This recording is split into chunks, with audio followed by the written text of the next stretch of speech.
ఈరోజు మనతో పాటు 'శశిమదనం' అనే సిరీస్ టీమ్ ఉన్నారు. ఈటీవీ విన్‌లో ఇప్పటికి రిలీజ్ అయిన ట్రైలర్ దగ్గర నుంచి మంచి రెస్పాన్స్ వచ్చింది. అండ్ ఇందులో కపుల్ మనందరికీ తెలుసు. యూట్యూబ్‌లో ఫేమస్. వాళ్ళదైన స్టైల్‌లో ఎవ్రీ టైమ్ మనల్ని వాళ్ళ కాంటెంట్‌తో ఎంటర్‌టైన్ చేస్తూ వచ్చారు. అండ్ షోస్‌లో గాని ఎక్కడ చూసినా ఈ కపులే కనిపిస్తూ ఉంటారు. ఈరోజు సిద్ధు అండ్ సోనీతో పాటు అలాంగ్ విత్ డైరెక్టర్ వినోద్ గారు మనతో పాటు రెడీగా ఉన్నారు. వాళ్ళతో మాట్లాడేసి ఈ సీరీస్ గురించి మరెన్నో విషయాలు తెలుసుకునే ప్రయత్నం అయితే చేద్దాం. హలో. హాయ్. హాయ్. ఎలా ఉన్నారు? Super fine. So first of all మీ ఇద్దరందరికీ తెలుసు. ఆయన దగ్గర నుంచి స్టార్ట్ చేయాలి. ఇందరు మీరు అడిగినట్టుగానే వినోద్ యాక్చువల్లీ మనందరం వి అని పెట్టుకున్నాం కదా, ఆయన డబ్ల్యూ అని పెట్టుకున్నారు. ఎందుకని అడిగితే విన్ ఉంటుందనంట.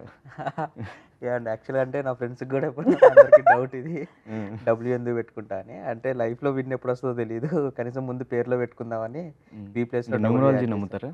ఏంటంటే న్యూమరాలజీ, అట్లేం ఆస్ట్రాలజీ లేదండి, నేను ఊరికే నేను పెట్టేసుకున్నా అంతే. అట్లా మీరే పెట్టేసుకున్నారు. పేరెంట్స్ పెట్టింది కాబట్టి మీరే నేనే పేరు పెట్టేసుకున్నాను అంతే. అండ్ లక్కీగా ఈటీవీ విన్‌లో రిలీజ్ అవుతుంది. లక్కీగా అది కలిసి అది కోఇన్సిడెంట్ అంతే. పెట్టుకోవడం మంచిదే అయిందని అర్థమైంది. ఇంకా అప్పుడే గ్రహాలంతా కలిపి ఈటీవీ విన్‌లో సిరీస్ వస్తుంది. అవును, అది హిట్ అవ్వబోతుంది, వినోదం పెట్టుకో అని చెప్పి. అట్లా కలిసి వచ్చి ఎలా స్టార్ట్ అయింది శశిమదనం సిరీస్? అంటే బేసిక్ ఐడియా నాకు ఎప్పుడో 2020లో అట్లా వచ్చిందండి. బట్ అది ఐడియా లాగానే అట్లా ఓన్ చేసుకున్నా. ఫస్ట్ ఒక 1-2 ఎపిసోడ్స్ రాసేసి తర్వాత 2020లో 20లో జస్ట్ ఐడియా లాగానే అంతే. తర్వాత వీళ్ళతో నాకు 2018లో నేను వీళ్ళతో కలిసి వర్క్ చేశాను నేను యూట్యూబ్కి. ఆ తర్వాత మూవీస్కి అసోసియేట్గా వెళ్ళిపోయా. ఇంకా అసోసియేట్గా చేస్తున్న తర్వాత మళ్ళీ ఇంకా రీసెంట్గా లాస్ట్ ఇయర్ నుంచి ఇంకా నేను ఓన్గా స్టార్ట్ చేద్దామని చెప్పేసి అనుకున్నప్పుడు ఇది ఏవైతే లైన్లు ఉన్నాయో అవి రాయడం స్టార్ట్ చేశాను అనమాట. అట్లా ఇంకొక రైటర్స్ హెల్ప్ తీసుకొని అట్లా స్టార్ట్ చేసిన తర్వాత సిద్ధు ఒకరోజు ఏదైనా చేద్దాం వినోద్ అని చెప్పేసి నా స్క్రిప్ట్ ఉందా అంటే అప్పుడు నేను ఇంకా సిద్ధుకి పంపిస్తే వాళ్ళకి నచ్చింది. వీళ్ళే ఎత్తుక్కున్నారు మిమ్మల్ని. సో అట్లా ఇంక అందులో అంతకుముందు కలిసి వర్క్ చేసిన ర్యాపో ఉంది, పర్ఫార్మెన్స్ బాగుంటుంది ఇద్దరిది. సో వీళ్ళతో చేస్తే బాగుంటుంది అనిపించింది. అప్పుడు ఇంకా లక్కీగా మంచి ఒక ప్యాషనెట్ ప్రొడ్యూసర్ దొరికారు. ఆయన ఇంకా ఈటీవీ విన్కి అప్రోచ్ అయ్యి విన్ వాళ్ళు వాళ్ళ స్టోరీ సెలెక్షన్ బాగుంటుందని చెప్పేసి వాళ్ళ దగ్గరికి వెళ్ళినాం. వాళ్ళకి లక్కీగా వాళ్ళకి నచ్చింది. నచ్చి ఇంకా ఫెబ్లో స్టార్ట్ అయిందండి మన ప్రీ ప్రొడక్షన్. మార్చిలో షూట్కి వెళ్ళిపోయామండి అంతే. కానీ ఈ పేరు వల్లే ఆ ట్రైలర్ కొంచెం ఎక్కువ ఇంట్రెస్టింగ్ అనిపించింది జనాలకు కూడా. కరెక్ట్. సో అనిపించలేదా బ్రో? అంటే ఇంట్లో తనే, షోస్లో తనే, యూట్యూబ్లో తనే, సిరీస్లో కూడా ఇంకా మొత్తం లైఫ్ అంతా తనే ఉన్నప్పుడు ఇంకా షోస్ అది అంటే ఆప్షన్ లేదా, లేదంటే ఆప్షన్ ఇవ్వట్లేదా, లేదంటే బేసిక్గా ఇంకా తప్పట్లేదు స్టిక్ అయిపోయాం అంతే. తప్పట్లేదని కాదు కానీ తప్పట్లేదంటే ఎక్కువ కాలం కలిసి ఉండలేము. ఎక్కడో అక్కడ ఒక పాయింట్లో బెడిసి కొడతా ఉంటుంది. సో ఇప్పటిదాకా అలాంటిది ఏమీ అనిపించలే. సో అర్థమైంది ఓకే అని చెప్పి. అంటే ఏమో ఈ ప్రాజెక్ట్ తర్వాత సెపరేట్ ట్రాక్స్ వెళ్ళొచ్చు. సోనియా వేరే ప్రాజెక్ట్ చేయొచ్చు, నేను వేరే ప్రాజెక్ట్ చేయొచ్చు. సో చూడాలి. తను ఆల్రెడీ చేస్తున్నారు, ఈ సైడ్ నుంచి రావట్లేదు. నా సైడ్ నుంచి వస్తే టాక్స్లో ఉన్నాయి 2-3 చూడాలి. సో మీకు ఎట్లా ఓవరాల్గా ఈ సిరీస్ ఎట్లా అనిపించింది ఆఫ్టర్ షూటింగ్ అంతా ఫినిష్ అయిపోయిన తర్వాత, మీరు ఆ గ్లిమ్స్ చూసుకున్న తర్వాత? అంటే డెఫినెట్గా మనకు నార్మల్గా అవుట్పుట్ చూసినప్పుడు ఒకటి అనిపిస్తుంది. బట్ దెన్ మాకు స్క్రిప్ట్ చదివినప్పుడు ఏదైతే పాజిటివ్ దిస్ థింగ్ ఉందో, షూట్ చేసినప్పుడు కూడా వెళ్తున్న ప్రాసెస్ చూస్తే మాకు ఎనర్జీ లెవెల్స్ అన్నది 100% ఉన్నింది. చేస్తున్న కొద్దీ మాకు కాన్ఫిడెన్స్ పెరుగుతూ ఉన్నింది. అండ్ దెన్ మొన్న మేము అన్ని 6 ఎపిసోడ్స్ చూస్తే and then we were confident enough. ఎందుకంటే ఫస్ట్ మేము ఈటీవీ వాళ్ళకి అంటే వాళ్ళకి మేము ఫస్ట్ చూపించుకోవాలి, అంటే ఇది అవుట్పుట్ ఇలా అన్నది. వాళ్ళు సాటిస్ఫై అయ్యి డబ్బులు పెట్టిన వాళ్ళు హ్యాపీగా ఉన్నారు కాబట్టి ఇంకా మాకు అక్కడ ఇంకో కాన్ఫిడెన్స్ అనమాట. సో ఓకే, మనం ఎవరికైతే చేయాలో వాళ్ళకైతే 100% సాటిస్ఫాక్షన్ ఉంది మన వల్ల. దెన్ ఇంక నెక్స్ట్ థింగ్ ఏంటి అంటే ఇంకా ఆడియన్స్లో జనాల్లో వదలడం. ఈటీవీ ఒకటి ఎలా అయితే సాటిస్ఫై అయిందో జనాలు కూడా అంతే 100% సాటిస్ఫాక్షన్ వస్తే హ్యాపీ. అంటే మీకున్న ఫేమ్కి, మీ ఇద్దరికున్న ఫేమ్కి చాలా పెద్ద పెద్ద ప్రొడక్షన్ హౌస్ దగ్గర నుంచి ప్రొడక్షన్ వస్తుంది. Plus already well established web series చేసి హిట్స్ అయిన వాళ్ళ డైరెక్టర్స్ దగ్గర నుంచి ఆఫర్స్ వస్తే ఇవంతా కాదని వై వినోద్? అంటే బేసిక్గా చేసే కాంటెంట్ మనకు కూడా నచ్చాలి కదండి బేసిక్గా. సో నచ్చితే మన 100% ఎఫర్ట్స్ మనం పెట్టి ఓకే చేయగలం. సో అది మాకు దీంతో అనిపించింది. అంటే అంటే ఇంతకుముందు చేసినవి బాలేవా అని కాదు, కానీ చాలా ఎక్కువ ఎగ్జైట్ చేసిన కాన్సెప్ట్ ఇది. సో వినోద్ టేకింగ్ గురించి కూడా ఐడియా ఉంది, కానీ అంటే నేను నిజంగా అనుకోలేదు ఇంత ఇంత బాగా వస్తుంది ప్రోడక్ట్ అని చెప్పేసి. సో మెయిన్ రీజన్ అయితే అది. ఎక్కువ క్యారెక్టర్ ఏది బాగుంది, మనం ఏది ఎక్కువ ఎక్సైటింగ్గా ఏది ఎక్కువ ఎక్సైటింగ్గా అనిపిస్తుంది అన్న అన్ని ఇంటర్వ్యూస్లో చెప్పి థింగ్ కాదు, ఏది ఎక్కువ ఎక్సైటింగ్గా అనిపిస్తుంది అన్న ఇది ఉంటుంది కదా మనకి మెయిన్గా నచ్చాల్సింది. సో అది మాకు ఇదని నాకైతే పర్సనల్గా ఇది ఏం అనిపిస్తుంది. ఎగ్జైట్ చేసింది స్క్రిప్ట్లో? ఈచ్ అండ్ ఎవ్రీ ఎపిసోడ్లో ఒక్కొక్క హుక్ పాయింట్ ఉంటుంది. అంటే వెబ్ సిరీస్కి కావాల్సిందే ఎపిసోడ్ ఎండ్ వచ్చేసరికి నెక్స్ట్ ఎపిసోడ్ ఎందుకు చూడాలి అన్న కనెక్టింగ్ పాయింట్ పెట్టాలి. కానీ చాలా మటుకు నాకు అది కనిపించలే నేను చూసిన వెబ్ సిరీస్లో.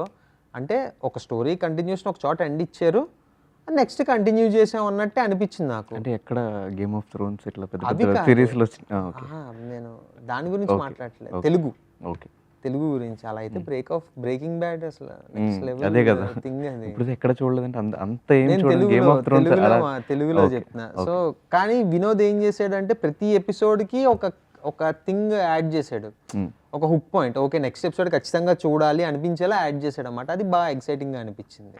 సో మీకేం ఎగ్జైట్ అనిపించింది? డెఫినెట్గా నాకు స్టోరీస్ నచ్చితేనే కానీ నేను ప్రొసీడ్ అవ్వను. బట్ దెన్ ఇక్కడ బాగా అనిపించిన ఫ్యాక్టర్ ఏంటి అంటే ఎంటర్టైన్మెంట్ అండ్ కామెడీ. అది జనరల్గా ఆ స్క్రిప్ట్స్ అన్నవి ఎవ్రీ టైం రావు మనకి. ఒక డిఫరెంట్ క్యారెక్టర్స్ వస్తాయి, డిఫరెంట్ ఇది వస్తుంది, కానీ కంప్లీట్ ఎంటర్టైన్మెంట్ కంప్లీట్ కామెడీ అనేది చాలా తక్కువ మంది రాసుకుంటారు. అండ్ రాసుకున్న ఇది కూడా ప్రాపర్గా ఉండాలి. సో ఏదైతే కామెడీ ఎంటర్టైన్మెంట్ ఉందో అది శశిమదనంలో వినోద్ చాలా బాగా రాసుకున్నాడు. అండ్ దెన్ ఇమోషన్స్తో పాటు అండ్ దెన్ ఒక మెసేజ్ ఏదైతే ఇవ్వాలనుకున్నామో అది ఇండైరెక్ట్గా బాగా రీచ్ అవుద్ది ఆడియన్స్కి. సో ఇవన్నీ కలిపి వి థాట్ అరే కరెక్టే, ఇప్పటి వరకు మేము ఇద్దరం చేసింది చాలా హోమ్లీ కాంటెంట్స్ కావచ్చు, లేదు అంటే అందరూ కనెక్ట్ అయ్యేలా కావచ్చు. సో ఇది కూడా అందులో ఒకటి. సో కాబట్టి శశిమదనం బాగా ఎక్సైట్ చేసింది. సో వన్స్ ఆర్టిస్టులు మనం పిక్ చేసిన తర్వాత వాళ్ళకి తగ్గట్టు కొన్ని మార్పులు చేర్పులు చేస్తారు స్క్రిప్ట్లో, అలాంటివి ఏమైనా చేశారు ఇందులో చేంజెస్? దీంట్లో అట్లా చేంజ్ చేయడానికి ఏం చేయలేదండి. యాక్చువల్లీ ఏం చేంజ్ చేయలేదు. బేసిక్గా అందరు క్యారెక్టర్స్ని పిక్ చేసుకునేది వీళ్ళిద్దరే మెయిన్ కాదు, వీళ్ళిద్దరూతో పాటు ఎవరైతే ఫ్యామిలీలో ఉంటారో ప్రతి క్యారెక్టర్ బేసిక్గా ఇంపార్టెంట్ క్యారెక్టర్స్ అనమాట. ఫాదర్ని కూడా మేము కొంచెం తెలంగాణ స్లాంగ్ ఉండే ఫాదర్ని తీసుకుందాం అనుకున్నాం, ఆయన అట్లా తీసుకున్నారు. సో తాతగారు క్యారెక్టరు, మదర్ క్యారెక్టరు, ఇంకా తమ్ముడు క్యారెక్టర్, వీళ్ళందరూ కూడా ఇంపార్టెంట్ క్యారెక్టర్స్ అనమాట.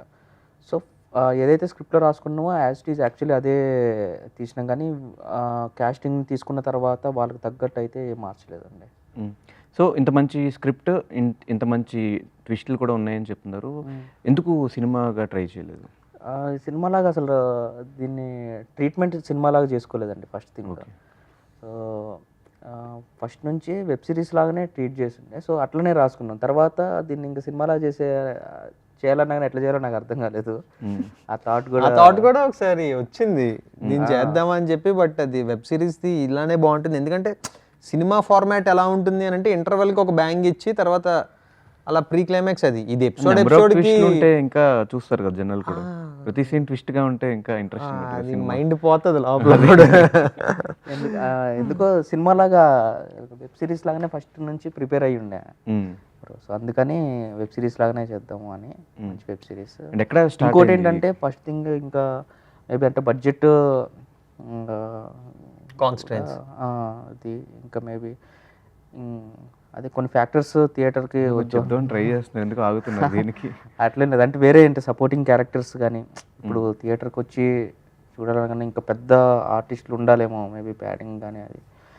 సో అవన్నీ ఉంటాయి కదా, ఫాదర్ మదర్ వీళ్ళందరూ.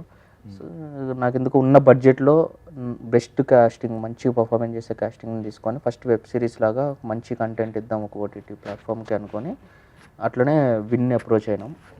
సో వాళ్ళు పాజిటివ్గా వాళ్ళకి నచ్చి పాజిటివ్గా రెస్పాండ్ అయ్యి వాళ్ళ వెంటనే ఇమీడియట్గానే స్టార్ట్ అయింది. చాలా నాకు లక్కీ ఏంటంటే చాలా త్వరగా స్టార్ట్ అయింది అనమాట. త్వరగా ఫినిష్ చేసేసాం మేము. దాదాపు 4 months 4 monthsలో మేము అవుట్పుట్ ఇచ్చేస్తున్నాం అనమాట. స్టార్ట్ చేసి షూట్ అయిపోయి పోస్ట్ ప్రొడక్షన్ అయిపోయి ఎవ్రీథింగ్ అయిపోయి July 4th రిలీజ్ చేసేస్తున్నాను. సో ఎందుకు అన్నీ కొంచెం కలిసి వచ్చినాయి. అండ్ చాలా ఫ్యామిలీ డ్రామాస్ చూసాము. సో వాటికి మీరు చూపిస్తున్న దానికి what is the difference?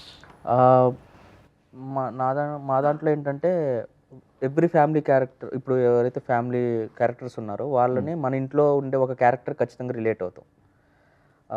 So ఒక తాత క్యారెక్టర్ అయితే మీరు టీజర్ ట్రైలర్లో చూస్తుంటే లైఫ్ అంటే చిల్ ఉండాలి, చిల్లరగా ఉండొద్దు అంటాడు అనమాట. సో అట్లాంటి ఒక తాత ఉంటే ఫుల్ చిల్ క్యారెక్టర్ ఉండే ఒక తాత ఒక ఇంట్లో ఉంటే ఎట్లా ఉంటుంది. ఇంకా తమ్ముడు వాడిది డిఫరెంట్ ఉంటుంది. సో ప్రతి క్యారెక్టర్కి మోస్ట్లీ రిలేటబుల్ ఫ్యాక్టర్ ఎక్కువ ఉంటుంది అనమాట. సో అందుకని దాంతోపాటు వాళ్ళ మధ్య జనరేట్ అయ్యే హెల్దీ హ్యూమర్ వాటికి అటు ప్రాపర్గా వర్కౌట్ అయ్యి రిలేట్ అవుతారు అని చెప్పేసి నేను అనుకుంటున్నాను అంతే.